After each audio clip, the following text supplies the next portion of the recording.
अंगद के साथ तुलसी आने वाली है। इसी कॉलोनी में जहां अंगद और वृंदा ने अपने सपनों का नया मकान खरीदा है, कहानी एक नया मोड़ लेने वाली है। आने वाली कहानी बेहद दिलचस्प और भावनाओं से भरी होगी। जैसे ही अक्षय और माधवी तुलसी को देखते हैं, उनकी आंखों में बरसों से दबा हुआ प्यार, अपनापन और खालीपन एक साथ उमड़ पड़ता है।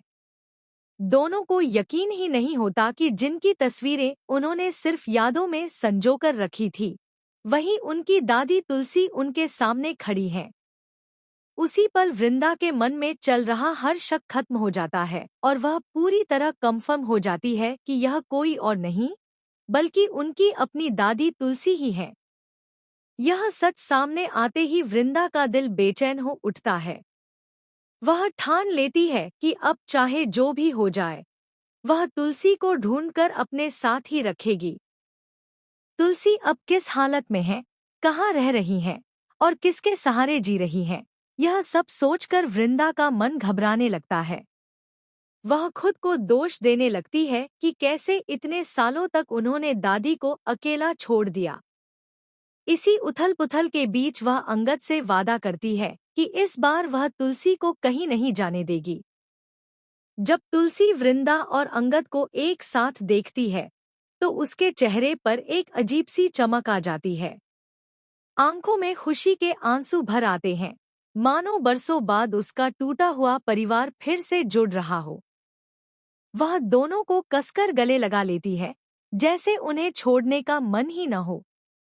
लेकिन अगले ही पल उसका चेहरा गंभीर हो जाता है। वह भारी दिल से समझाने की कोशिश करती है कि वह यहाँ नहीं रह सकती। वह बताती है कि उसकी जिंदगी अब सिर्फ उसकी नहीं रही, बल्कि उन कई लड़कियों से जुड़ चुकी है जिनके लिए उसने एक नया सहारा बनाया है। तुलसी बताती है कि उसने बहुत मुश्किलों के बाद एक-एक करके जो बिजनेस खड़े किए हैं, वे सिर्फ पैसे कमाने के लिए नहीं, बल्कि उन लड़कियों की पहचान और आत्मसम्मान के लिए हैं। अगर वह वहां से चली गई, तो उन लड़कियों के लिए सब कुछ संभालना नामुमकिन हो जाएगा।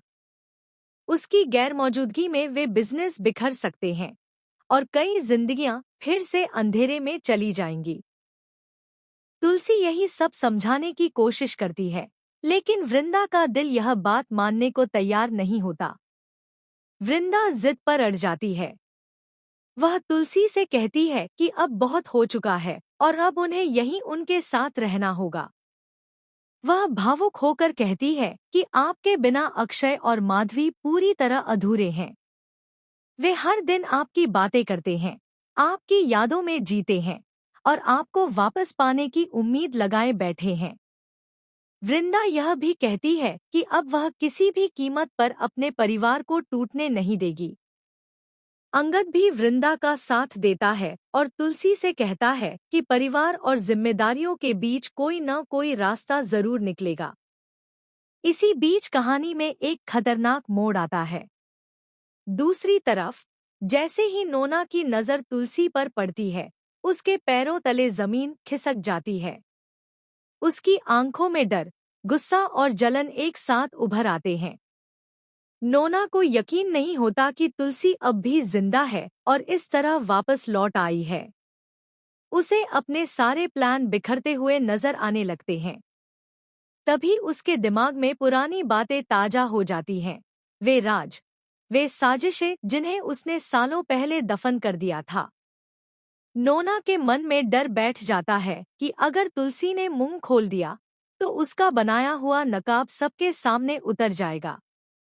वह सोचने लगती है कि किसी भी तरह वृंदा और तुलसी को अलग करना होगा, क्योंकि अगर दोनों एक साथ आ गए तो उसके सारे गुनाह सामने आ सकते हैं।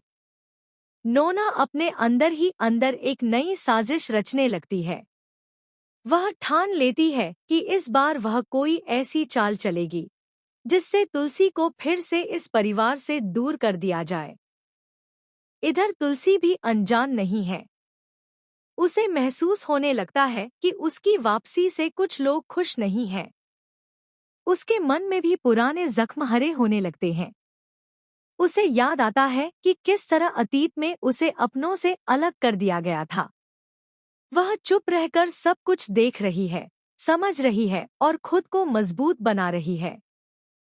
तुलसी जानती है कि यह लड़ाई सिर्फ उसके रहने या जाने की नहीं है, बल्कि सच्चाई और झूठ के बीच की है।